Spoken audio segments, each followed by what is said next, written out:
We got a legend in the building, y'all. This is a big interview. This man has been part of hip hop history for 25 years at least. Done a lot of big things in hip hop. So please welcome to VladTV, Benzino. Benzino, what up, family? Prez, what up, man? What up, legend? Listen, man, you've been doing your thing for a minute too, so, you know what I'm saying, salute. Salute to you, kid. This is going to be a good interview. Let's have fun with it and do what we do. Definitely. Okay, so Benzino, a lot of people know you today for reality TV and all that you got going on now.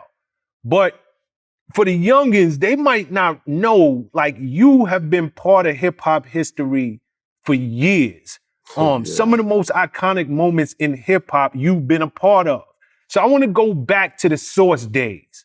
Right. For anybody who doesn't know, the Source was the Bible of hip hop. The Source was like, if you even got mentioned in the Source, that was the green card. That was your passport. Right. Like, I'm on my way. I'm solidified.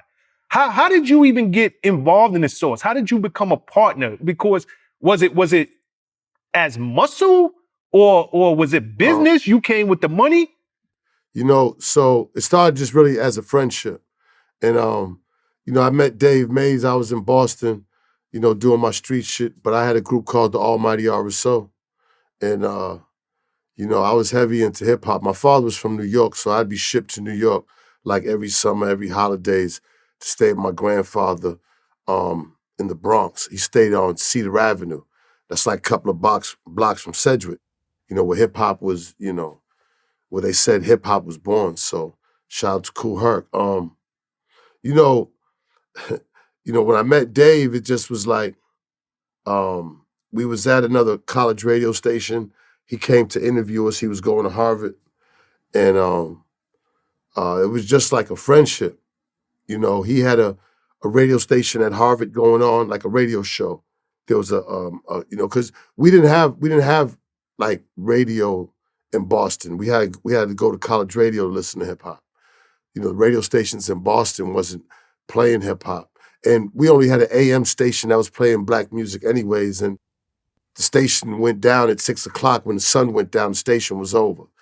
So, but it was hard in Boston to try to listen to the music you wanted. So you had to listen to like Northeastern had a radio station, WRBB. The most famous one was WERS, and that's the one like a lot of people went to that school. It was Emerson College, like Wendy Williams went there. A few other people went there for communications to be, to get into the business from college. So, they would always have a hip hop show. So they would do this thing where they would get all the Boston artists or the ones that were making noise to come up there and do like a live performance. And Dave was up there and he interviewed us, man. And from then on, we just forged a friendship. How does it go from you and Dave forming a friendship to now you are a business partner? Did he see something in you besides you being an artist?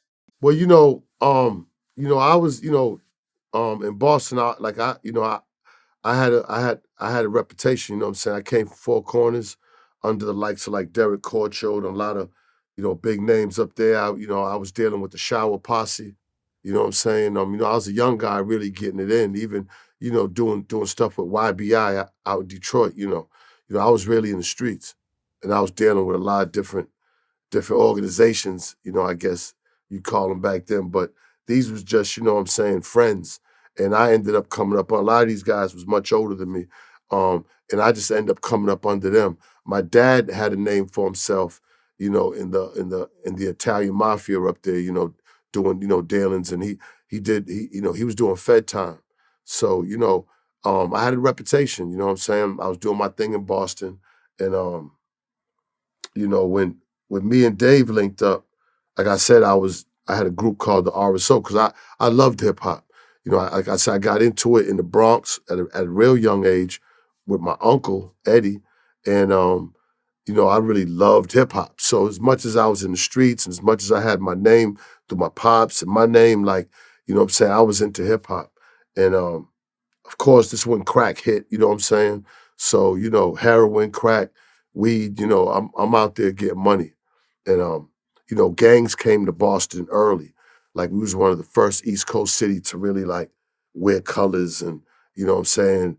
You know, really like consider ourselves you know violent gangs. You know, in Boston, and it happened early in the '80s.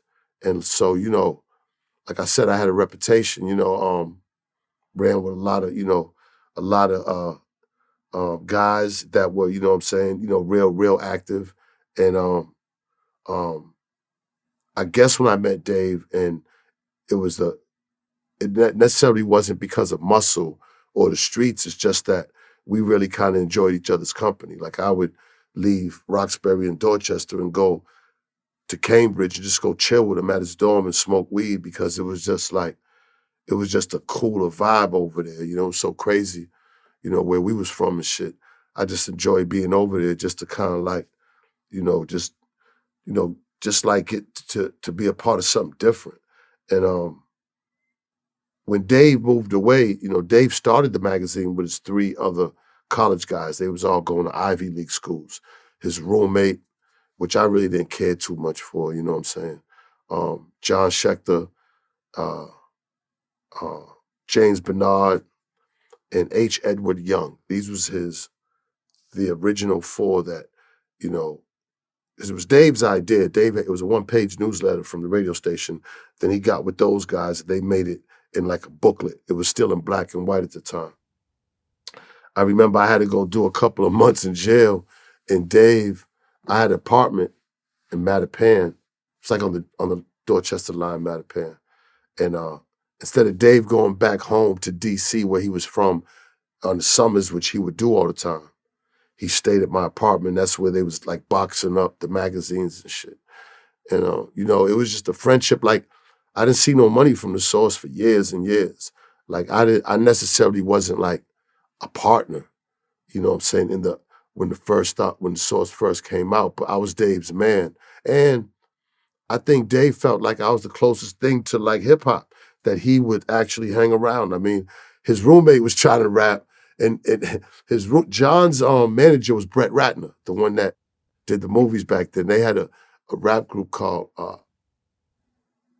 Big Man, BMOC, Big Men on Campus, BMOC, and that shit was horrible. You know what I'm saying? I just, you know, it just was like, you know, it was like white guys in Harvard rapping and shit. You know what I'm saying? It just was like. So Dave didn't even like it. You know, I don't even think Dave liked John. You know what I'm saying? Once Dave started hanging around us, he really kind of seen how corny John was. You know what I'm saying? You had it kind of like probably Dave was kicking it with John before I got there, but he probably thought John was cool. But then when we came, it was like, oh no, this ain't this ain't what cool is. You know what I'm saying? So, you know, we was wild. You know what I'm saying? I think Dave liked that. And you know, for a while when they had moved to New York, and I think it was 93, 94 when all the craziness started happening. You know, Dave had been back and forth coming to Boston, introducing us to different A&Rs at record labels like Kevin, I forgot his last name. First name was Kevin, but he worked for Tommy Boy. Brought him down there. Kevin seen us open up for Tretch, Naughty by Nature, and we got a deal. We got a single deal. You know what I'm saying? So, you know, we was going through like real street shit though, so it was hard to like really maintain order to try to be a rap group because we was always going through some bullshit with the police, or somebody was getting killed, or somebody was in jail. It was just, you know, that it was just that time. And so it was like around the time when the Source now has a bunch of you know, a bunch of kids working for him, but they all from college. It wasn't nobody from the streets or anything. Everybody from college, like. And he had a big, you know, had a staff. I think the staff might have been 20 people at that time in 94, maybe a little more, around that, 25 people. Yeah, that's a big staff. Let me ask you, because the Source, I mean, obviously it started with humble beginnings. You just laid it out, but it became a monster. But Prez, this is where, I didn't want to cut you off, but this is exactly where I guess the muscle might have came in. This is when I became a on-paper partner. Around the time when he had his staff, you know what I'm saying, they never liked us. I'd go up there to the office, and me and a couple of guys, And you know what I'm saying? It was just always like, you know, who are these dudes hanging with Dave? Like they just, you know, because these was college kids and Ivy League kids, and they just was like, who these niggas? You know what I'm saying? You could just feel it. Like, so I used to take like an insult to that. I used to be like, man, like fuck y'all. You know what I'm saying? Like we ain't bothering y'all. We ain't, you know what I'm saying? So I would grab a t-shirt off. They like terrorize they little office, grab a t-shirt. Do you know what I'm saying? Like, you know, not necessarily bully, but they didn't like us from the beginning. So then fuck it. Then we're gonna give you what you want. They wrote a letter. We had got signed to an EP deal from Steve Stout. Dave put a story in there about us. It was like in '93, I think. It was the one with Redman on the cover, and he had the tissue in his nose. So the whole staff quit and said that they wasn't come back to work because Dave violated the integrity of the magazine by giving his friends, us, a story. And at that time, mind you, the magazine been out for years and we never really got a story. So if it was like that, Dave would have been put us in there if it was the whole friend shit. But I really didn't give a fuck because at the end of the day, you know, I'm getting street money. I'm not giving a fuck about really the source and the staff. You know what I'm saying? Dave's just my guy. You know, we've been friends for years. I've been there from the beginning of the magazine, you know, still regardless. You know what I'm saying? So, you know, shit, I was getting more money than probably the source was at that time, you know, just in the streets. It was when they all quit, they wrote a letter and they passed the letter around to the industry, to radio stations and all kind of record labels. Just dumb shit. And it was like, they all quit. So Dave was like, fuck it.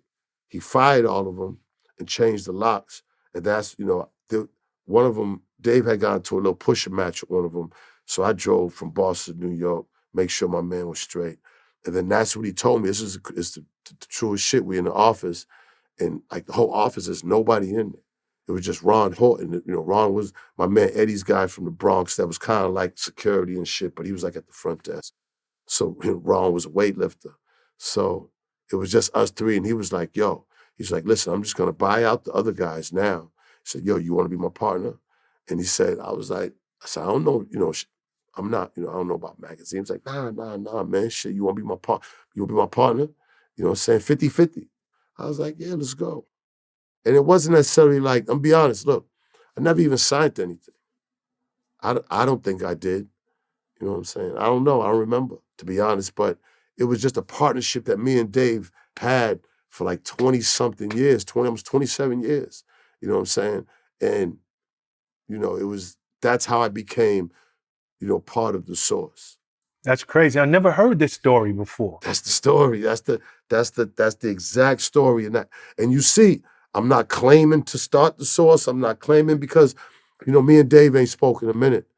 And like, there's all kind of shit saying, yo, you know, everybody wants to tell their stories and whatever and how it went. But they trying to make it seem like I started this. Nah, Dave Mays came up with the idea of a 1-page. You know, we brought him in the hood to get his first ad, Skippy White's record store. He got $200. But he came up with the idea because it was going to be a newsletter to read over the radio station. So all the news of the week with hip hop, he's reading on the radio station. And that's how it culminated into, I mean, it was Dave. Wow. Yeah, I didn't know that. Again, the source went on to become a juggernaut. Like, was number one, was you surprised about it? That it had come so far. And number two, at the height, how much money was the source really bringing in? First of all, definitely I didn't know it was going to be like that. Hell, I don't think nobody could have. It was brand new. I mean, hip hop was still, man, I mean, hip hop was probably good 10, 12, 13 years old. You know, it still was kind of like in its adolescent stage. You know, it was still growing. But covering it on a nation to worldwide scale hadn't been done yet. You know, Dave accomplished that first. And of course, and when I say Dave, there was a lot of great people. And even whether we got along or not, I still recognize what they brought to the table, you know, in their skills. So, I didn't know it was going to be that big. And at the height, we was probably getting about, 1.5 a month. Damn.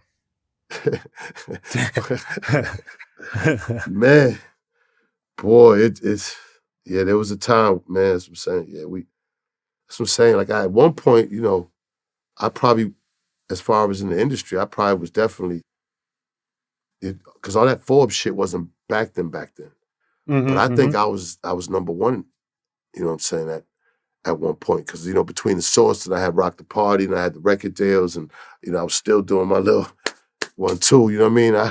You know, so I was doing all right. I think if it was a Forbes, I think I'd have made number one back then. Yeah, no, y'all was killing it. You were seeing a lot of paper back then. Yeah. You know, with success, it always comes with problems. You know, it's always a yin to the yang. I know you've been in a lot of things with a lot of different people over the years, but I remember one thing in particular with the Lox. Y'all got into something up in Boston. And the Boston police told the Lox they should have killed Benzino. Like, number one. Crazy. Yeah, that was crazy. Like, what was what was your issue with the Boston police? I wasn't surprised, but for them, but when Kiss told me that, because, you know, once we had the situation, and then when we all went to, you know, squash it, we all met at a restaurant. And that's when Kiss told me and shit. I wasn't surprised, but I was just like, I wasn't surprised that they felt that way. But I was surprised that they would tell them that based on everything that happened. You know what I'm saying? So like the police, probably since 87, like I said, my father, you know what I'm saying, was dealing with, you know what I'm saying, like the top guys in the mob. So he had a rep, you know, and then he got a bunch of time. My father's real fortunate because the time he got was before they started changing the guidelines. If he would have got it under the new shit, he never would have came home. But he was heavy involved with them. And you know, growing up, he was like my hero because it was like watching Goodfellas. It was like watching, you know what I'm saying? It was like watching like me just the movie, and I was just watching all that in a part of that. He would take me to the bars, and, you know, he would take me just, you know what I'm saying? I know probably I didn't look at it like that then. I just felt like I was riding with my father, but he probably was like grooming me and shit, you know what I'm saying? So, you know, I knew all the guys. I knew the top guys in Boston, man. And, you know, I would go visit my father in one Fed joint, and he'd tell me, then I'd go to another Fed joint. And like I said, these are the top dudes, you know what I'm saying, as far as in the Italian mob. And I was exposed to that early. And then, like I said, dealing with the Jamaican shower posse. I mean, I was just dealing with a lot of different people, and the police necessarily couldn't get anything on me up there. And there was bodies, like, you know, people don't know. So when I got indicted, you know what I'm saying? Because, you know, once the Source fell, me and Dave lost the Source, it was a whole kind of like domino theory of things, you know, the indictment. And the indictment was a federal investigation that they was investigating us for like 2-3 years. And they had hit the charges, the original charges. There was two. There was the criminal, and then there's the IRS. They're both feds, but they're two different offices. So there's two different things going on. I guess they figured this is, you know, after all these years, they can finally get me and stuff. But that's what it was. You know, we was getting involved with a lot of shit. There was bodies popping up, all kind of shit in Boston. And, you know, they was always trying to, like, you know, knock us for shit, but like necessarily couldn't. You know, a lot of guys did get knocked. A lot of guys got killed. I mean, people don't really understand how fucking crazy Boston was, man. Like, when you put in perspective, like, a 10 to 12 mile radius of Black Boston, and then, you know, we averaging almost 100, 120 bodies a year in that radius. See, when you think Boston, you're thinking, because there's Charlestown, South End, North End, you know, there's a lot of predominantly white areas, but the Roxbury, Mattapan, South End, Dorchester, Blue Hill Avenue, I mean, that's like 10 miles the most a circumference of. So, like, shit, 100, you know, if you got beef with something, see, the thing with Boston is, when the gangbanging took place, it's such a small area that if you knew somebody, you going to get them. I mean, damn near everybody been shot in Boston. I mean, I could name over 100 guys that I know personally dead. You know what I'm saying? You know, just growing up like from the 80s to the 90s. And like, you know, even through when God came down and took over OP, remember that you remember N2D? Yeah, of course. Yeah, when God came down, when all that shit happened. I mean, like I was a part of all that shit, you know what I'm saying? So my name would be in the newspaper. There's two newspapers, it's like the Herald and it's like the Globe. And like in 87 is when they started like the RSO and the leader is Benzino and they're the gang and then Bodies and this and I mean it was years and years and years of this shit, both newspapers. But this is just racism. You see what I'm saying? Boston's a fucked up racist town, you know, when it comes to shit like that. We still don't got a black radio station. I mean, it's like they suppress the culture of black people. You know what I'm saying? They suppress it. They don't want it. You know, we used to have to drive to Providence to go see Run DMC at the Providence Civic Center because they wasn't having none of that shit in Boston and really still don't. You know what I'm saying? So, you know, I always was getting involved with shit and then, you know, I was getting money. So my name was ringing and it was like, they just hated me. I mean, hated me. And then I would always speak out against the shit like I do now. Yeah, no, definitely. What was that beef over with the Lox to begin with? Because TK Kirkland said he was there, it was over a girl. Was it that simple? But it was over a girl in another city. And it had nothing to do with the Lox. God rest the dead, it was X. Oh. Yeah, so you know, it was a Made Men tour with Cash Money and Rough Riders, right? And we was opening up, but you know, we had got signed by a West Coast label, and they gave us about $500,000. But I bought the bus. We was, you know what I'm saying? I know Baby and them was looking at us at the time like, who are these niggas? Because we drive in the city, they have their bus, and we have our own bus, the Made Men bus.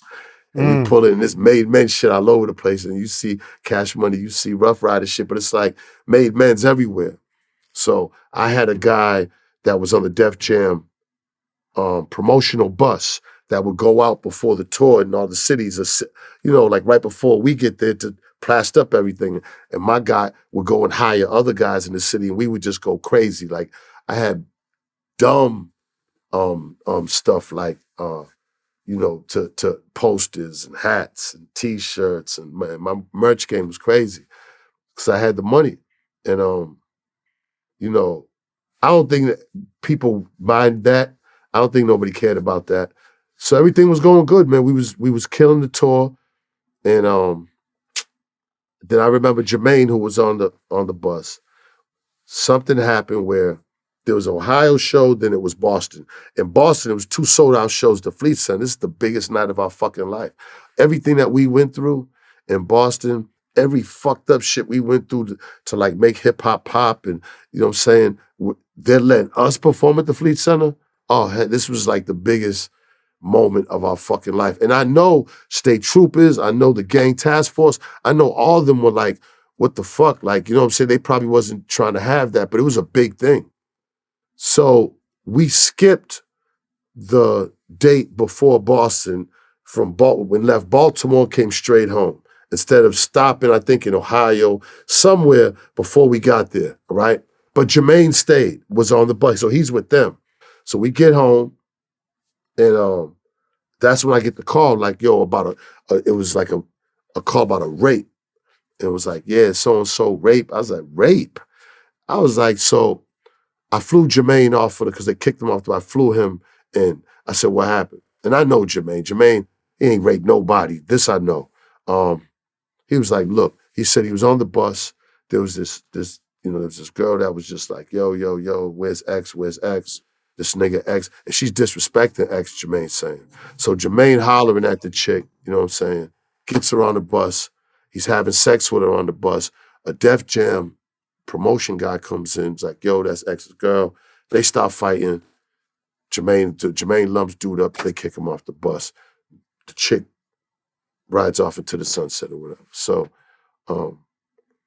we didn't think nothing of it because we know he didn't rape her. You know what I'm saying? You know what I mean? So she didn't say nothing about no rape. There was none of that. it was like, yeah, somebody raped X's cousin. This was the first story. It was like, what the hell no? So next thing you know, we doing the show. We did the first show, this the second show. Now, when I'm on tour, I got my rules, you know what I'm saying? Like, whereas like when we finish our show, we go straight to the hotel. We don't stay around and wait. You know what I'm saying? One time I did see Cash Money show, which was dope because I had the helicopter, I enjoyed it. But we hadn't seen the Rough Riders set. And it wasn't for nothing, shit, man. We love they shit. It's just that the way shit is in cities, you gotta stay together. We leave. You know what I mean? We had our own little protocol. So for some reason, everybody, we felt good and we deep as fuck with all our niggas in Boston. So we sitting up on the side to watch the X show. Now, see, I can say this now and shit, you know what I'm saying? But, when we in the cities, you know what I'm saying, our DJ, we would get the ratchets in through the turntable things, you know what I'm saying? So wherever we at, we strapped up. It's important, you know what I'm saying? We got to get the things in there because who the fuck knows? You in the cities, niggas is wild, and you know what I'm saying? So, but Boston, we couldn't do that. I mean, there was so many motherfucking search. Man, we had to go through so many searches like it was crazy. They were searching everything.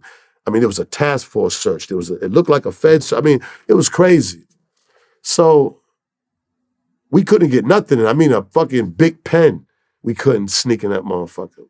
But we figured everything cool. We wasn't anticipating no beef.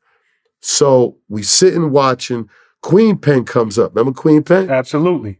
Okay, Queen Pen comes up and she's crying and she's like, Ray, Queen Pen was a really, really good friend of mine and she was with us on tour. And she was like, yo, I was downstairs and they saying, where's Ray? And see, because I was like, even though I was Benzino, I was still Ray Dog back then. My name was Ray Dog in Boston. Like if you go to Boston, they say, dog, what up? You know what I'm saying? They don't really call me Benzino. So Queen Pen knew me as Ray. So she's like, X is saying, where's this Ray? And I'm like, hold up, hold up because it's loud. I'm like, calm down, what's going on? They're saying that Jermaine, I'm like, no. I said, Jermaine was with us at this point because we flew him in. Let's go downstairs, we're gonna straighten this. But we're not gonna go down with the whole 40, 50 people. I'm gonna take 3 or 4, we're gonna go down there because we're not going down there for that. We're gonna straighten it out. I'm gonna holler at dude. I never met X. I might have, you know what I'm saying? We seen Cash Money a couple of times going because we opened up for them, but the whole tour, I'd never even seen. We knew who the Lox was because we had just did a song with him, a video. It was love. They even came to Boston at the studio. So when we get down there, you know how it is down. It's small hallways, it's loud, nobody can hear nothing. And I'm asking for X, where's X? Where's his room? Where's X? So at one point, we couldn't find him, and then Styles and them came out. Ray, what up? Styles, what up? He's like, what up, my nigga? We down there, we kicking it. Then for some reason, a gang of Styles' whole crew came. They about 20 deep, you know what I'm saying? So then next thing you know, all my niggas come. So we in a little ass fucking hallway. I mean, a tight ass hallway downstairs, and niggas is like back the fuck up because there's so many on each side. And I never forget it. Styles was the first one to be like, yo, it's all love here. He was like, me and this my nigga, it's love here. He was the first one to say that. And then somebody from my section threw a water bottle. And that's when everything happened. So, me and X, the story is, that's the story, right? And it's unfortunate because a couple niggas got stabbed, a couple niggas' eyes got fucked up, and it was a fucked up situation. Niggas' noses got broken. I mean, it was, we both sides took losses. That's why, it wasn't nothing to squash it because at the end of the day, we both sides got into it, but it wasn't even, the beef wasn't with each other. All this shit we still didn't straighten it out. All this shit still, and then I heard Swiss was in there, Swiss was calling like, yo, and somebody said Swiss was hysterical at the time. Like he was in one of the side, because remember there's dressing rooms and nobody's coming out the dressing room. It's just us and Lox beefing, but the beef was only about 5 minutes until police came and maced everything up. My niggas knew where to get out of there. I didn't know that they took them down the station. See, none of us went to the station. You know what I'm saying? None of us got locked up. I didn't know that them niggas went down to the police station. So really, after that, like the X thing, it was an X thing. So years later, my man Skip, X's man Skip from Baltimore drives. We in LA, and I'm with a bunch of my niggas, and we in front of the hotel. He's like, yo, X wanna holler at you. I'm like, word? I'm like, all right. So niggas wanna come. He said he wants you to come by himself. You know what I'm saying? I was like, no problem. You know what I'm saying? I told niggas, bones, everything cool. So we driving up, we in the Hollywood Hills. We in the hills, we going all around. At this point, I don't know where the fuck I'm at, you know what I'm saying? So I don't even got service on my phone because, you know what I mean, it get fucked up there. So we pulled up at the crib, couple little puppies come out. I'm like, yeah, this extra spot, little pit bull puppies and shit, beautiful puppies. So you already know it's DMX's spot. So we go in. I met Uncle Ray before. I met Ice Pick. There was a couple dudes there, you know what I'm saying? So we chilling. I'm waiting for him. We playing pool. He finally come down. You know what I'm saying? He said, you play pool? We start playing pool. We really don't say nothing. You know what I mean? We kicking it, smoking, drinking, shit. Then a few hours go. We ain't talking about no. We just playing pool, bunch of pool. X a good pool player, real talk. So then he takes me downstairs, shows me the Aaliyah car, pulls the cover off it. It's my baby. And he shows, the Aaliyah. I was like, oh man, shit dope. You know what I'm saying? And he's like, you want to take a ride? You know what I'm saying? He asked me if I wanted to take a ride. So we get in the car and shit. We flying down Wilshire. So he flying. So it looked like he trying to scare me, right? But he don't know I drive faster than that. He don't even, nigga, let me drive. Let me show you. And we get pulled over. Police, because he got his guys following him. Because we go into like a bar or whatever. So we get pulled over and they let him go. Then we get up to the bar, got the mechanical cow thing. He's like, yo, you want to do that? I said, nah, I ain't getting on. They said, come on. So we drinking. So I get on. It throws me all over the fucking place. Throws me, you know what I'm saying? Damn near, man, like long as fuck to the damn. I almost hit the gate. So the fucking metal gate inside the bar and shit. So, a lot of white girls in there. They're like, ah. So X gets on it. He's riding the motherfucker like, you know what I'm saying? Like, he takes the shirt off. He ride it. The white girls are going crazy. You know what I'm saying? So this is his spot. It's right on Sunset. And they got the horse. I forgot what they call it, but it's a famous bar. So we playing pool, and then I went home. We still ain't mentioned nothing. So we get to the studio. The next day we playing hobby cars, still don't say nothing. Then we get to the studio and he makes a song, and the song, Pete Killer did the beat, and the song he talks about it, like, Ray Benz, you a dog, I'm a dog, and you know what I'm saying, we can't be beefing with each other, And the song was called Lean On Me. And then the nigga from Jodeci comes in, sings on the hook out the blue, and you know what I'm saying, the rest is history. And we still never talked about nothing. Not 2 days I spent with this nigga. God rest the dead. You know what I'm saying? God rest X, one of the greatest, but we never even discussed the whole situation at all. Yo, Ray, because I'm thinking so many pivotal moments in your career. And I want to go back to the Source for a second, right? Because this is a big moment. Source Awards. Right. Iconic moment in hip hop. Suge jump on the stage. Out of nowhere. To all the artists out there who don't want to be on a record label with executive producers all up in your videos, all up on the records, dancing, this, that, and the third, come on over to Death Row. Then Snoop, it's like, and Snoop is a G. I gotta give it to him. Snoop get on stage, yo, the East Coast ain't got no love for Dr. Dre and Snoop Dogg. What was you doing in that moment? Like because I was on the side. So did first and foremost, that atmosphere was tense. It was crazy. It was a tense atmosphere in that building. Like, did you realize, like, yo, this is a moment. Like, this here is a moment. And what was you doing? Down. I thought it was going down, real talk. I thought, I'm waiting for the I'm waiting for the shits to ring out. Honestly. Like, I thought it was going down. I know they was deep, but you know, you in New York. So I figured, yeah, it's going down. We had the Nation of Islam security we would always hire. Shout out to the minister. And we would always hire, you know, Captain Dennis Leonard Muhammad. We would have the security for the Source Awards. So I think maybe both sides respected that. But the pivotal moment was when Snoop said that.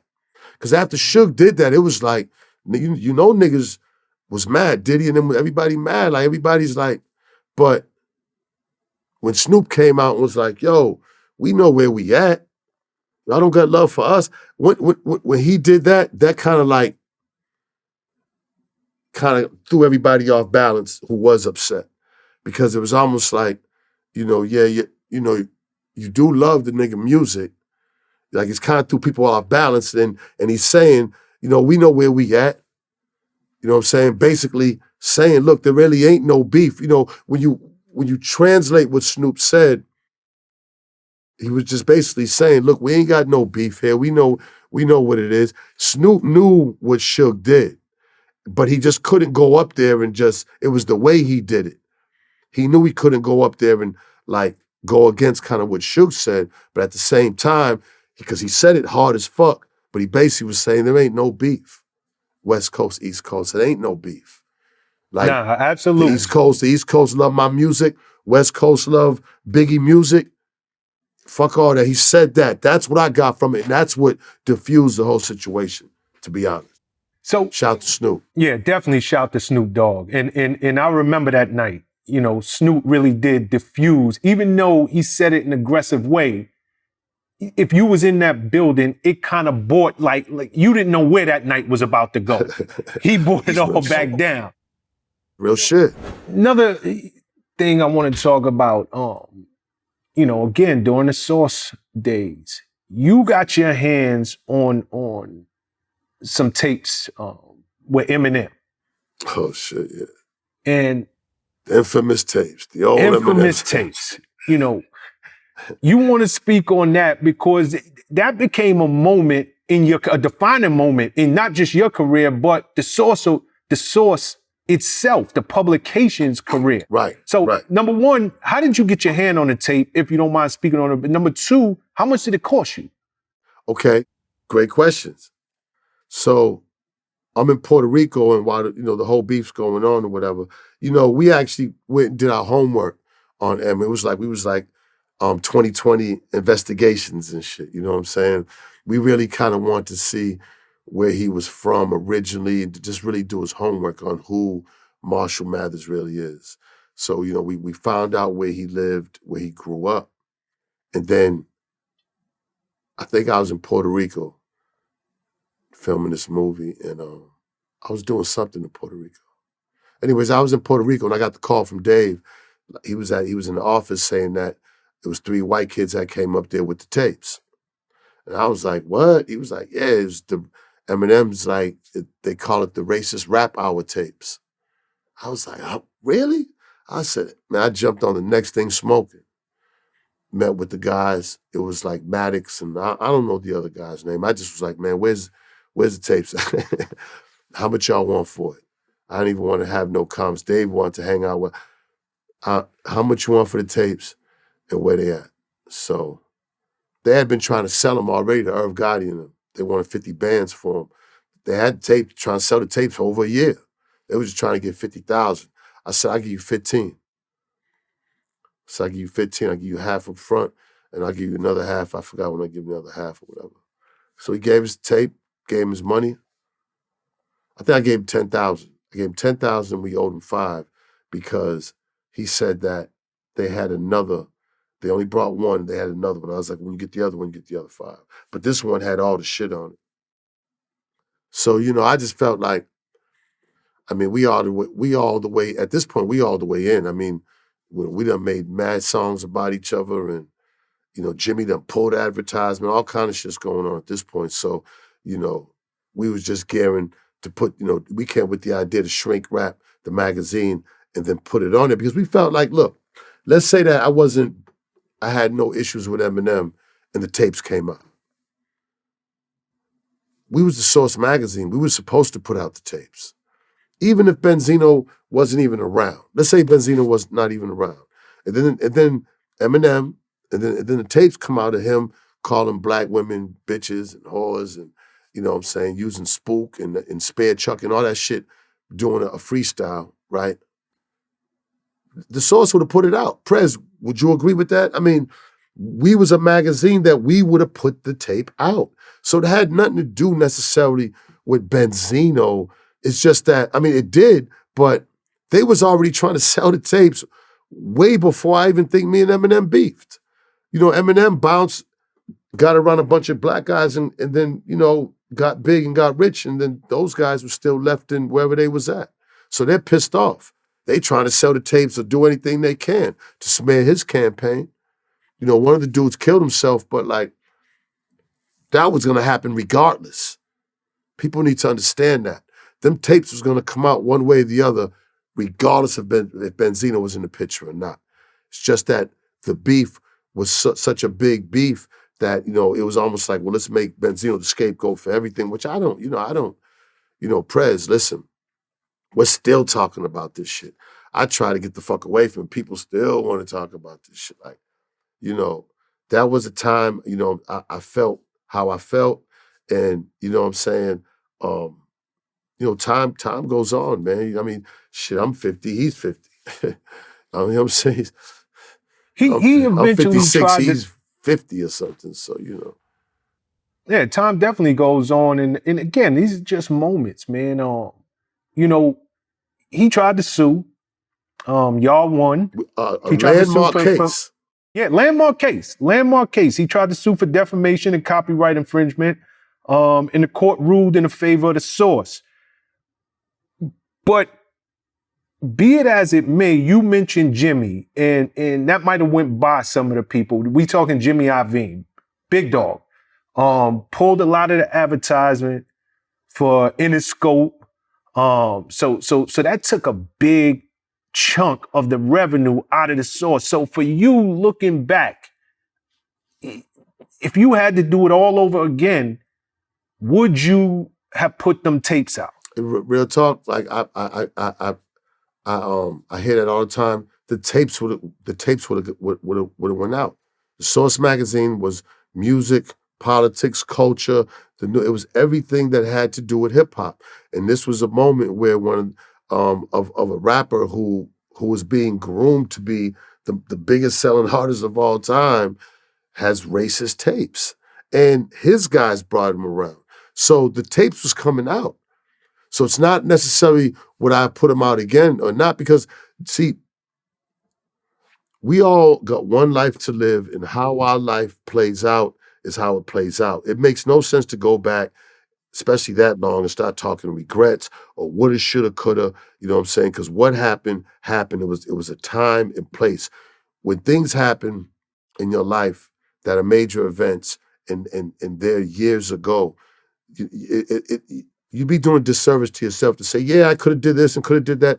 I could have did something this morning different. I could have did something when I walked in different. We do things because this is how we feel at the time, and it's based on a lot of factors. So I really don't regret things. You know what I'm saying? This is my life. You know what I'm saying? Of course you're gonna look back at your life and always say, yeah, I could have done this better, whatever. But why do that? That's gone. You need to be worrying about not right now. That's how I live my life. I worry about now and maybe as far as future, maybe tomorrow. You know what I'm saying? But other than that, I keep it contained on the flow of right now, and I can't worry about back then. All the money I've made and all the shit I've done, I don't brag about it. All the jewelry, all the cars, I don't talk about it. You know what I'm saying? Because it's the past. You know what I'm saying? Mm-hmm. As much as I want to forget about any type of negativity in the past, even positivity, I necessarily want to forget about because it's gone. I want to worry about getting shit popping right now. And, you know, so I can't think about, you know what I'm saying, if I would have did something different, this is the way it happened, and that's how history, and this is what is the history of it now. And if anything would have been different, then the history would have been altered. And we don't live in time machines. It's a great answer, great perspective too. Another major lawsuit that involved you, and this one I think involved Dave as well, Dave Mays. It was coming left and right. Yeah. your editor-in-chief, Kim Osorio. Kim. Another landmark case, because at that time, you didn't see, like Kim she was ahead of the curve in terms of filing sexual harassment lawsuits against her bosses. Yeah. This is before Me Too, before any of these types of movements. So in 2005, she files a lawsuit against the Source, yourself, and Dave, if I'm getting it right. Yes. It's reported she made, and she was, this is not one that you won. It didn't go in your favor. Right. It was reported that she was awarded something like 15 mil. No. No? No.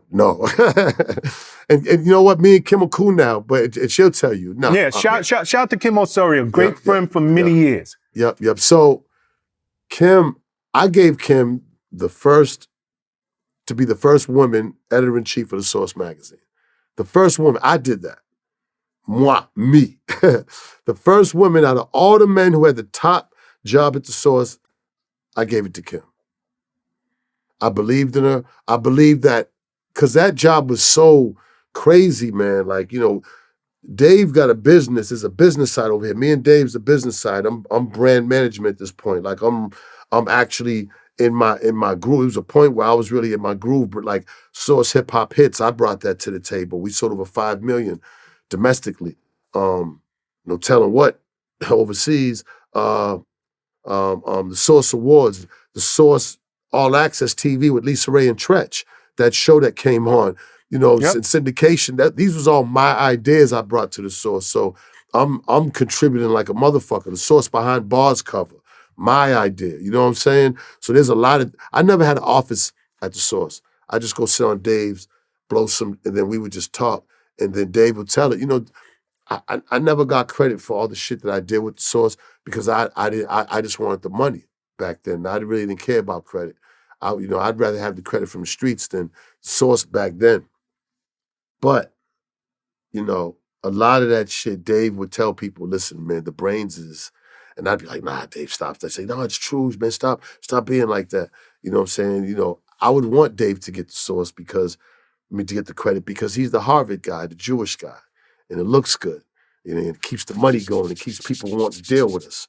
So keep the credit from the crazy guy from Boston. You know what I'm saying? We got to keep, he's the, you know, but, you know, people don't understand, like, me and Dave's relationship was a very kind of like unorthodox one, and how we got things done, but we got it done. And, you know, creatively, like, I did a lot up there. When I gave Kim that job, I was proud. Carlito had just got out of jail. I gave Carlito a job. I mean, guys was coming out. I was giving guys out of jail and guys in the streets jobs to write and step up. I gave Twan and them from Feds an office, Feds magazine. Cavario from Don Diva, we hired him because he was a hell of a writer. I was giving street guys opportunity where, you know, traditionally it was just you'd come through college and you'd be at the Source and shit. But the ladies of the Source, people don't know, a lot of the ladies worked on the R. Kelly, Surviving R. Kelly, the award-winning Surviving R. Kelly documentary. That came from Dream and a lot of different ladies that wrote for the Source. So there was a lot of talented women that came through the Source magazine that are doing huge things right now. When Kim did that, it was just because it was a personal thing. She had been there 5 years, and that job, like I said, because you got to understand, the 5 mics was the holy grail. But if you giving people 2.5 mics, and the business side is trying to justify getting hundreds of thousands of dollars in advertising from them, but you're giving an artist 2 mics, nobody understand that part, because everybody's thinking integrity. But there's not too much integrity with business. Integrity has to be broken sometimes, and that's just business. You can't give 2.5 mics to an artist who's on a label who are giving you millions of dollars in advertisement. You just can't do it. So, sometimes, man, they want to stand by and, look, motherfucker, we writing the checks. We'll fire your ass fast and you can stand by your mic or do what has to be done. So a lot of the guys was hard to work with, the editors and chiefs. Kim was a lot more easier. But Dave and Kim just me and Kim's relationship was always cool. Dave and Kim just, I don't know. It just never was really the greatest. You know what I'm saying? I don't know if Dave appreciated a woman in that position. No disrespect to my brother. I love him. He's my brother. But it just, I don't know. It just, because to me, she was the easiest to work with. So I just remember going to the Dominican Republic and I brought the whole source and a bunch of models and we're doing videos and I just spent a whole bunch of money, flew like 50 people over there for like a month. You know what I'm saying? And I used to do crazy shit. Like, just think of Wolf of Wall Street for like 3 years, 4 years. I mean, I ran through so much money, Prez, I didn't even know, but I'm giving everything away, houses, cars. You all right, I'm hiring people. You know what I'm saying? Like, I'm Robin Hood at this point. I just love doing it. And so when she did it, I think she was upset also because she, Dave had wanted to fire her and she had got wind of that. And I was trying to hold on to her. But then we went to the Dominican Republic. I think Dave fired her while we done flew the whole staff out there. And I think she was pissed off. She filed the lawsuit because Kim went to school for law. So she ain't no dummy. She knew what she was doing. Here I am in a federal court and all my sexual activities being brought up. Like all the artists that I've slept with, all the different celebrities is all coming up in court now. That was the craziest shit because the judge is a woman, and he slept with, and I'm looking back like, damn, this is fucked up. And she got the cover, and she hosted the Source Awards, and he had an affair with, and I'm just like, I'm talking, dudes' wives was being brought up. You know what I'm saying? It was just crazy. Like all these girls was being, you know what I'm saying, making it look like I was just this sexual predator, just sleeping with the whole industry. They lost on sexual harassment. They lost on I want to clarify and check stand, myself. Because there was no sexual harassment. She was complaining about, pictures being hung up of Source eye candy. Every man has pictures in their wall. It wasn't like you might have seen some titties or something, but that's his office. You know what I'm saying? I didn't have an office. It was just my my history of who I was dating and messing with came up in there. But all that got thrown out. We lost to defamation. I did an interview with All Hip Hop where I said I think Kim's blackmailing us, and that's what killed us. And I think Kim got $1 million out the deal. We had insurance. Insurance paid for it, and life went on. So I want to clarify on my side because I know sexual harassment was one of the charges, but those charges were dismissed. The jury actually sided with Kim Osorio on the charges of wrongful termination and defamation. Yes. You just brought up something else I didn't know. You said she got $1 million. Obviously, the word went out through the industry that it was a whole hell of a lot more than that. Nah. But just to keep this moving, but I want people to know Kim is my good friend now. We've talked. I have a great deal of respect for her. I understand what she did. It was a long time ago. I don't hold no grudges. And you know what I'm saying? I want to, she's the one that got me on Clubhouse actually. And you know what I'm saying? I want to do some work with her. So, big up to Kim Osorio. Done deal. 2006, you resign as COO of The Source. Is that what I did? Yeah. Yeah, 06, you resigned. Because I'm like, I'm still a street nigga, so you know what I'm saying? How do you resign? Like, I'm banished from the city of New York. Go to the far corners of the earth. Yeah. But yeah, and then right after that, you and Dave forced out of The Source by a private equity firm. Black Enterprise. Black Enterprise, okay. Yeah, you said it. Them house niggas. Nah, You know what I'm saying? let's not do that. Black Enterprise did a lot for our people, bro. Man, listen, man. That's another interview, another time. Man, they full of shit. That's another They full interview, of another shit. time, my brother. They wanted to beat me and Dave.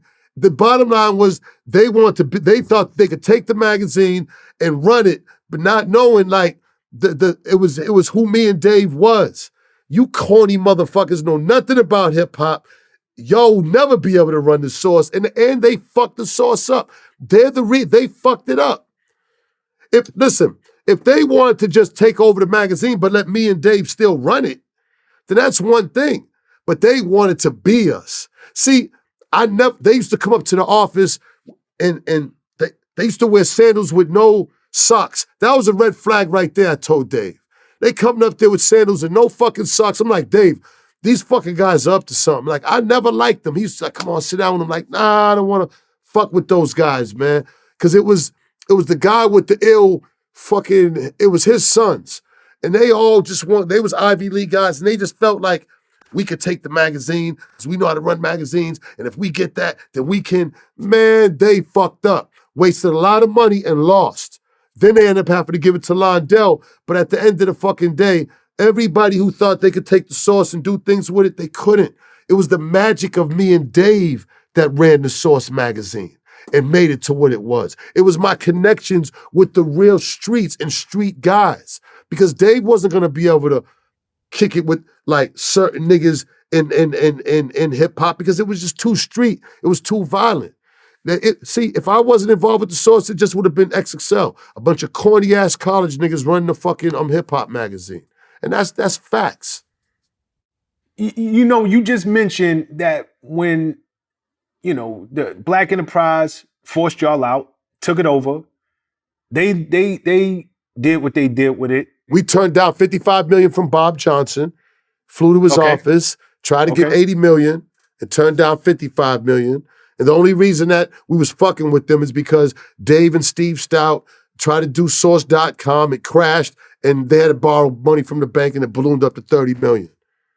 We tried to sell it to Bob, give us 80, Bob. Bob said, I'll give you 55, but y'all gotta go. We'll take 55 if we can stay on it, Bob. You know what I'm saying? And run it. No, y'all gotta go. No deal, Bob. Left Bob's office, turned $55 million down. We'd have had that check the next day. By the time we paid the fucking bank and taxes and everything, me and Dave would have walked away with like maybe $3-4 million. At that time, we're like, it wasn't worth it. Shit, we ran through $3-4 million probably in a couple of fucking months doing crap, man. So I'm saying, the story, the shit, boy, man. So speaking of $3-4 million, when Londell, and you mentioned him, he buys the Source. And for anybody who don't know, longtime attorney in the music industry, Londell McMillan, he was the legendary Prince attorney. He buys it for $3-4 million. I think it was something like 3.75. Damn shame. A magazine that then went from 100 million to 3.5. Like, what the fuck, man? That's Black Enterprise did that. If anybody want to know who fucked the Source up, it was Black Enterprise. Because at the end of the day, we still was doing our thing. Even without the Jimmy shit, that shit would have died down. He wasn't the only show in town. If they would have kept me and Dave on, the Source still would have been thriving to this day. Once they got rid of us and they took it, they knew that, damn, we don't even got it in us to run a fucking magazine. We don't know nothing about the culture. But they wasn't thinking that. Let's go get, these guys ain't guys in the streets. These are guys that just want to fuck around at the parties and look good and have a big salary and fuck all the chicks and shit, but scared as fuck to go walk through any hood of America, let alone their own. That was the problem. So I gotta ask you, and obviously you're sharing your feelings right now. The Source went from the hip hop Bible. That's what it was known as. It was the hip hop Bible, like you said, getting 5 mics in the Source. That was the holy grail. Only a few artists ever got 5 mics. A few more should have got it. Absolutely. But that's a different story. That's a whole different story. We could have that conversation at a different time. Right. But you personally, you're part of making this magazine what it had become drove the value up to where somebody was willing to offer you 55 million cash. We turned it down. And now it goes from that type of offer to somebody buying it for just over $3 million. Prez, ego. It's ego. And I'm sure Londell's made money because if you look at everybody's movie, he's renting out, you know, in everybody's hip-hop movie, the source is the common denominator. There's always source clips in everybody's hip-hop movie. So even now, like the Source Awards, people think the BET Awards show, they just got it from us. I mean, we was a catalyst of the awards show. And you would think Londell would say, hey, Dave, Ray, come on, let's go, let's make something because he owns the name.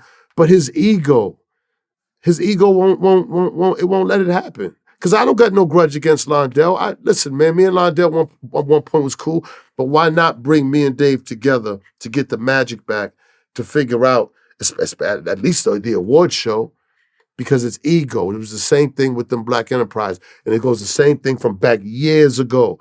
For some reason, college guys that go to college, they wear a suit, and they feel like they so fucking better and different. They can't get with the real culture of the street guy in hip hop. And that's always been the fucking divide. And I've always been on this side of the coin. I could rock with that side. You know, I can adapt, I can listen, I can go to meetings and everything. But I used to, man, Dave, you do that. And if it's money, then you call me in. Because I would hate to be around these motherfuckers.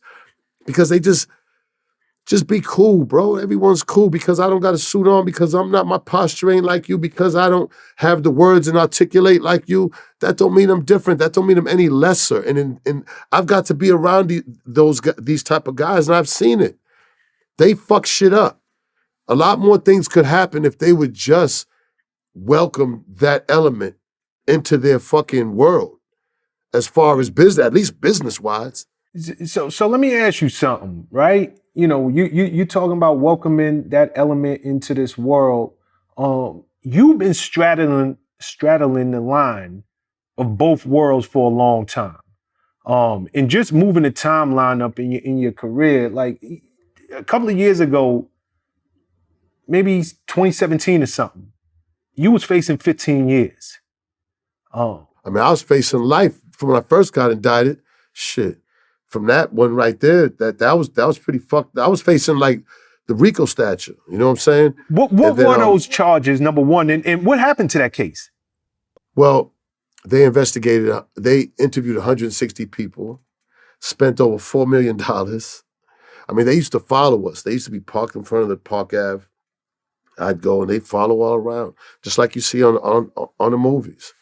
Like it was 2 murders, extortion, money laundering. It's crazy. So in my mind, I'm like, you know, you got to connect the dots. So if you say something, it still has to connect the dot. And I'm just like, you know, I always thought ahead. My father gave me enough game to where is that it just wasn't easy for me to get caught up. You know, they wired our accountant for 8 months. You know what I'm saying? He wore a wire. This is the guy we gave it $150,000 to. He was working with us for 5 fucking years. And then one day the feds approach him going across the George Washington. They pull over at Dunkin' Donuts and he agrees to wear a wire against me. Damn. So, you know, once the criminal broke down, because they were spending too much money. And I guess somebody said, look, if you don't have an indictment, it's been years already, like, let it go. That broke down, and then they hit me with the taxes. I took that to trial, and I beat it. 14, all-white jury, and I beat the case. You got arrested a different time. Got arrested a few times. Yeah, you got arrested a few times. One time, no, they got you on tape. You in the back of the car, racial slurs against Asian people. Against Asian people. Nah, see, this was a cop. If the cop was white, I probably would have been calling him all kind of crackers. If the cop was black, I probably would have been calling him all kind of Uncle Toms. He was a fucking cop. And since he was an Asian cop, I gave him what I felt he was giving me. Here I am in front of my apartment building, okay, my youngest son, My oldest son is upstairs. I'm going to do a walkthrough, so I'm driving to South Carolina, and this is a small little side street with a park. I'm the only black man out there surrounded by white people and their kids at the park. He decides to look at my license plate. I'm not parked anywhere crazy. This is in front of my fucking apartment building on a Saturday at 11 o'clock in the afternoon after eating Captain Crunch while SpongeBob is playing. What the fuck are you looking at my plate for, and you're not looking at nobody else's license plate? You piece of shit, you racist fuck piece of shit. Yeah, I gave it to him. Now, when I said something about his mother, when I got to the station, I apologized for that. You know what I'm saying? I didn't apologize for nothing else. I apologized for what I said to his mother because my mother passed. You know what I'm saying? But I get upset. You know what I mean? So it wasn't against fucking Asian people. He was a cop, and I gave him, it could have been anybody, I would have gave him the same shit. It just would have been different. Got you. China Mac, who does a lot of interviews on VladTV, he called you out on it because Nah, man, calling me out, like, again, I don't call that calling out. You know what I'm saying? I've been through shootouts, gun stabbings, and you know what I'm saying? I've been through gory shit. This calling out shit, China Mac represents his people. I didn't see it as, you know what I mean? People want to hype something up to get so I can go at something against China Mac. I don't got time for that. China Mac ain't no threat to me. You know what I'm saying? And I surely didn't disrespect Asian people. So I'm not even gonna feed into that. I didn't even feed into it like that. So, I do a lot of work with my man Flip now, and China Mac came on there, and me and China Mac's cool. So I don't, you know what I mean? Motherfuckers who know if I feel like somebody called me out, where is that? I feel like my life is being threatened. This internet shit, it don't move me. And the motherfuckers that talk on the internet don't move me. Okay, so let's stick with that for a second, because you did a little bit of talking on the internet yourself. Right. On this channel, you've done a lot of interviews with Vlad, personally. Known Vlad for a long time. Vlad would come up to the Source Awards. To the Source. I think we flew Vlad to the Source Awards. I think we've given Vlad, like, carte blanche at the Source. I consider Vlad, a friend, before doing any interview with him. Just a cool guy that would come up there, you know what I'm saying? Dave fucked with him and I fucked with him. Didn't look at him as white, didn't look at him as a different color. Where I got upset with Vlad is that a couple of things. Like, okay, you got to take in consideration the culture. And the Eminem thing, he never got onto it like that. He never looked like he was taking favoritism towards M. And ever. Like, it never even really came up. Vlad really didn't give a fuck about that. It was just all of a sudden he started taking an interest in that. And the Adam 22 guy, and it's like, it's like, okay, you waited this long to be the pro-white guy, you know what I'm saying? Like, that's what it was looking like to me. Because all these years you never did that. So now all of a sudden it's Vlad, the white guy, or Vlad fucking with the white guys. And that's what that's what kind of got me like, wait a minute, you know what I'm saying? Like, like, I don't know if you got the relationship with him, but me and you had a relationship. And you could have called me behind the scenes and been like, bro, like, and you never did that. So it's like he changed with this. And it's like, all right, well, Vlad, listen, man, fuck you then. You know what I mean? I'm like, if you can't call me, if we're not homies enough, where you can't get on the phone and be like, look, because I thought we was. I've known Vlad for years. And I was more surprised and a little hurt because, damn, my nigga, like, I thought we was straight. And, you know what I'm saying? So then, I'm never doing, to be honest, that's why, like, when Moff hit me, shout out to Mafia, when Moff hit me, I said, look, man, me and Vlad was cool, man. I said, and it's dope that I could do it with Prez, but just, getting back on VladTV, I ain't got nothing against Vlad. He bigged up my daughter, you know what I'm saying? You know what I mean?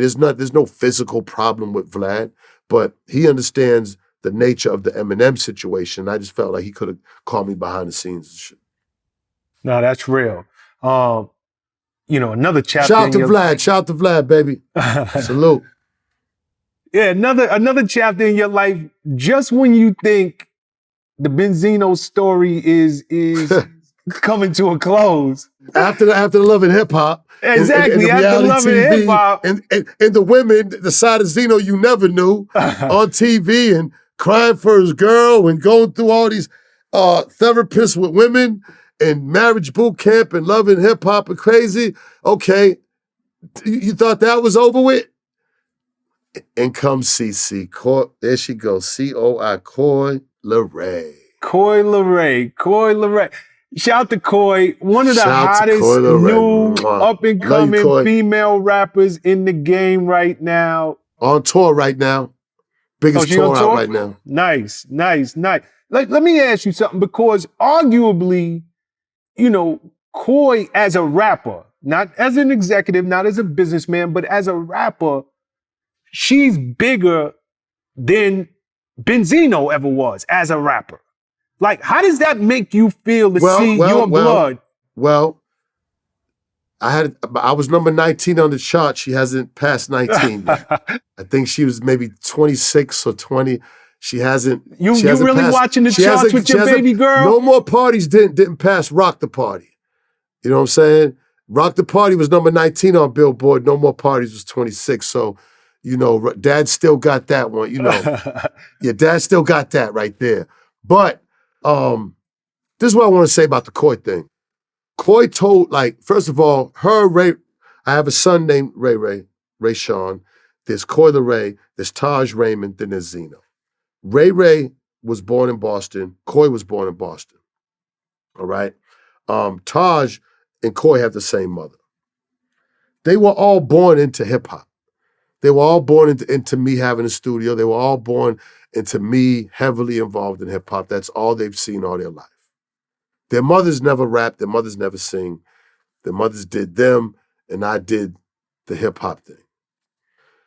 Ray was always the one into hip-hop, you know what I'm saying?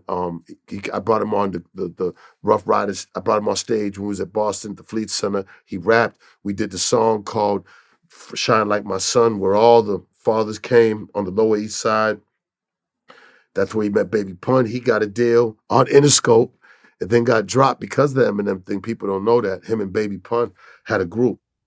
So Ray was kind of getting all the shine as the rapper. Coi really didn't start rapping until, 2 years prior to this 2 years. She always kind of had it in her. I'd be in Miami when she'd come stay with me and we'd get in the studio. But she'd always, and in my mind, I want her to rap. Again, she's my daughter, so I'm not thinking of her rapping the wild street crazy shit. And when she wanted to rap, I just remember she was like, look, I'm going to be the biggest thing ever. I'm going to, and people say that. I've seen people say that and be like, stop lying.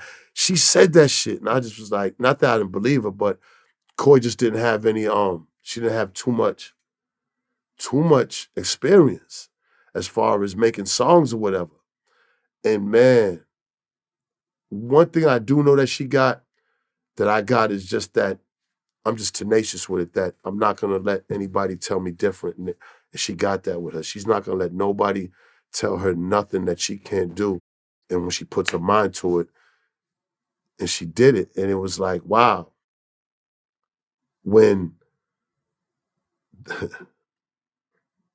So this is probably the most touchiest subject. I don't want to, she's doing well, and, we're trying to kind of get our relationship back right. But,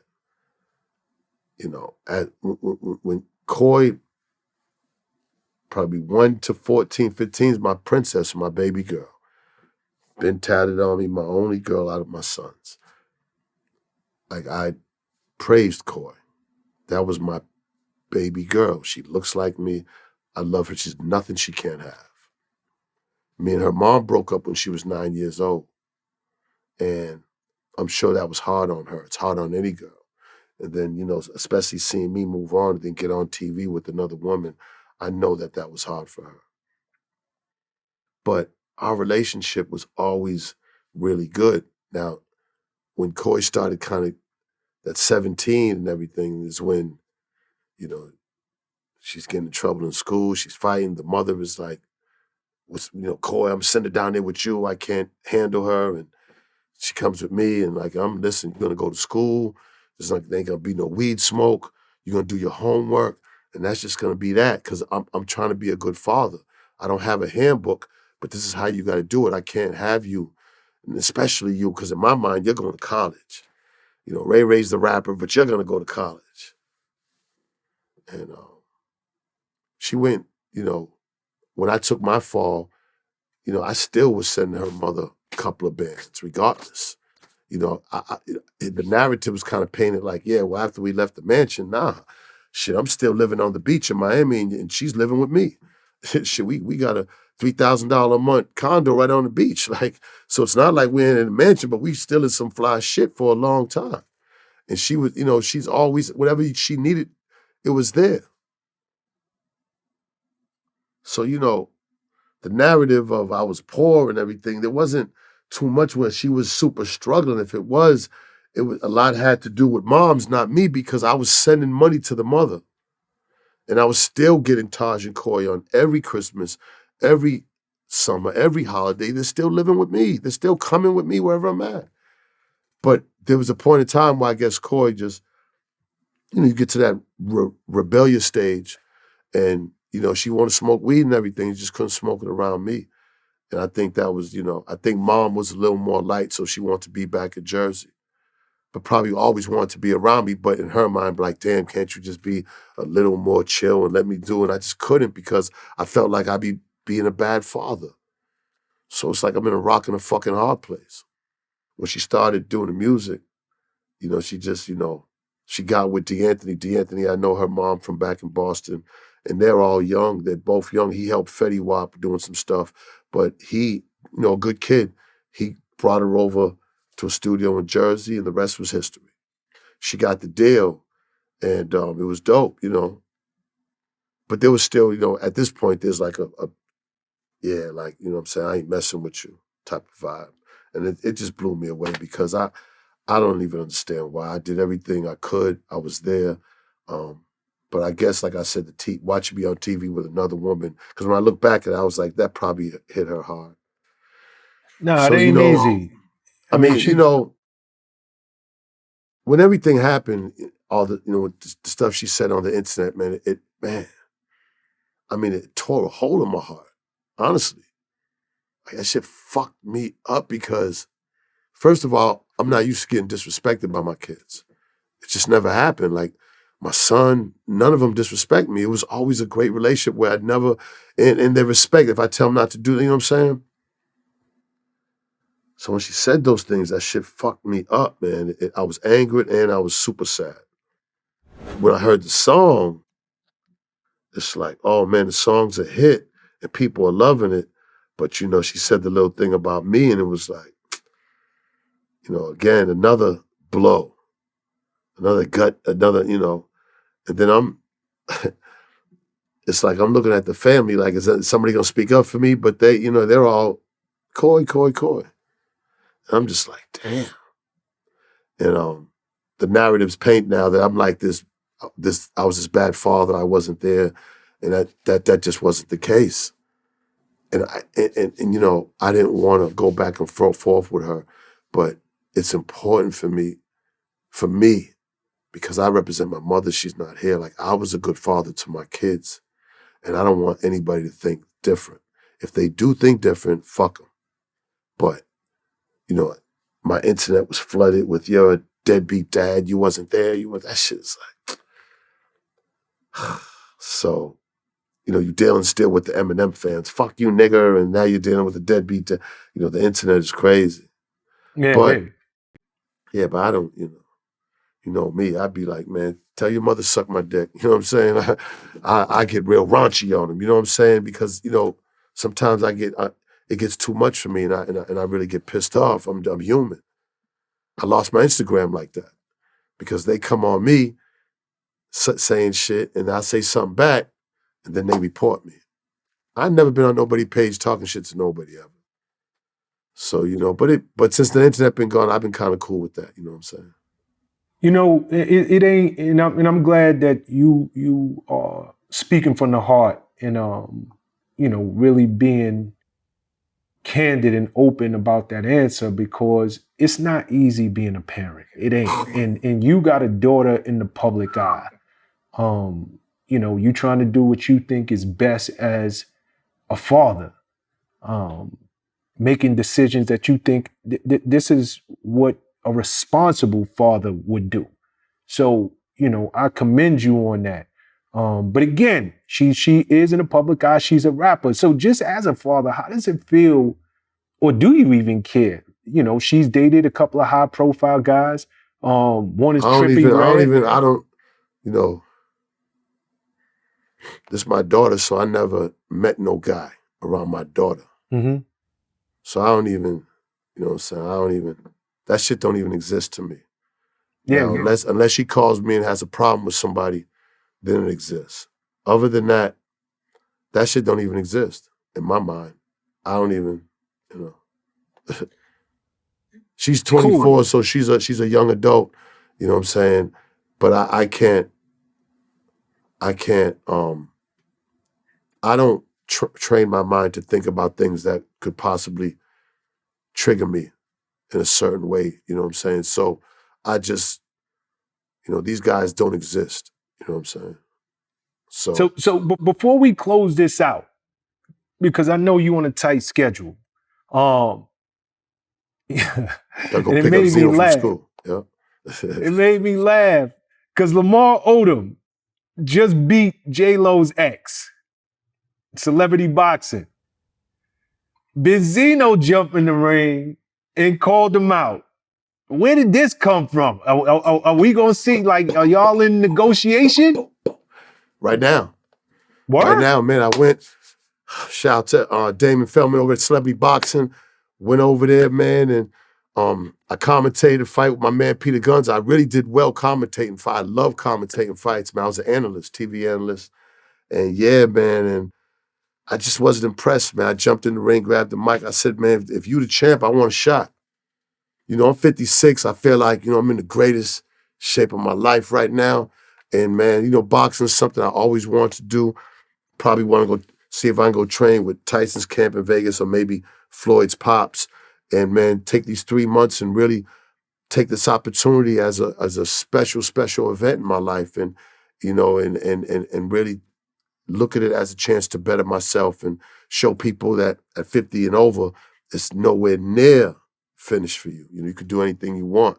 So, watch out for that. You know what I'm saying? Watch out for that. Shout out to Lamar Odom too. Lamar's a good fighter, but I think I can handle him in the ring. He's 6'10", 260. I'm 5'9", 180. And I still think I can, wear his ass out. So, let's see what happens. Yeah, I told you offline before the interview started. I said you looking good. You definitely looking in shape. Appreciate Your young boy Appreciate thing is, you keeping yourself fresh. So, I just want to thank you for coming on the show, giving a very candid interview. I appreciate it. And definitely being willing to do it with me. So salute to you, my brother. You definitely a legend in the game. And I'm looking forward to talking again with you real soon. Appreciate that, Shawn Prez. And also, man, again, shout out to DJ Vlad, man. I'm glad that that we can, do it on his platform. Man, he's done amazing things, man. And, I just hope that we can put the past behind us, man, and just continue to grow, man. You know what I mean? And, shit, man, get these bags out here. 100. Absolutely. Yeah, well. Peace and love, my brother.